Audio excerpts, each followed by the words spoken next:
தேசத்தின் ஒற்றுமைக்காக அனைவரும் ஒன்றுபட வேண்டிய அவசர காலத்திலும் அரசியலா என்று தமிழக பாஜக தலைவர் நயினார் நாகேந்திரன் கேள்வி எழுப்பியிருக்கிறார். அண்மை செய்தியாக பார்த்து வருகிறோம். கூடுதல் விவரங்களோடு செய்தியாளர் வேல்முருகன் இணைகிறார்.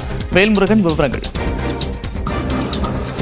நந்தா, குறிப்பாக காஷ்மீரினுடைய பஹல்காமில் நடந்த அந்த துப்பாக்கிச் சூடு தீவிரவாத தாக்குதல் அப்படிங்கிறது கடுமையான கண்டனத்தை நாடு முழுவதும் எழுப்பி வருகிறது. இந்த நிலையில பல்வேறு கருத்துக்களை அரசியல் கட்சி தலைவர்கள் தெரிவித்து வருகிறார்கள். இது தொடர்பாக பாஜக தலைவர் நயினார் நாகேந்திரன் வெளியிட்டிருக்கக்கூடிய அறிக்கையில குறிப்பாக தேசத்தின் இறையாண்மைக்கு அச்சுறுத்தலை ஏற்படுத்திவிட முடியும் என்ற மனித குலத்திற்கு எதிராக செயல்படும் தீவிரவாதிகளின் நடவடிக்கைகளை நம் நாட்டையே உலுக்கிய இந்த தருணத்தில் தேசத்தின் ஒற்றுமைக்காக உரத்த குரல் கொடுக்காமல் இந்த நேரத்தில் அரசியல் செய்ய வேண்டாம் அப்படின்ற அந்த கோரிக்கை என்பது வைக்கக்கூடிய வகையில் அவர் அறிக்கை வெளியிட்டிருக்கிறார். குறிப்பாக திருமாவளவனுடைய அந்த அறியாமையை நினைத்து வருந்துகிறேன் என்றும் குறிப்பிட்டிருக்கிறார். குறிப்பா நம் உறவுகளை எல்லாம் உயிரற்ற சரளாக மதத்தின் பெயரால் மனிதநேயத்திற்கு எதிராக செயல்பட்ட தீவிரவாதிகளை ஆதரிக்கும் விதமாக திருமாவளவர்கள் பேசுவது ஒட்டுமொத்த அரசியலுக்கும் அவர் எதுவும் செய்வார் என்பதை காட்டுகிறது என்ற கண்டனத்தை தெரிவிக்கும் விதத்தில் இந்த அறிக்கை வெளியிடப்பட்டிருக்கிறது.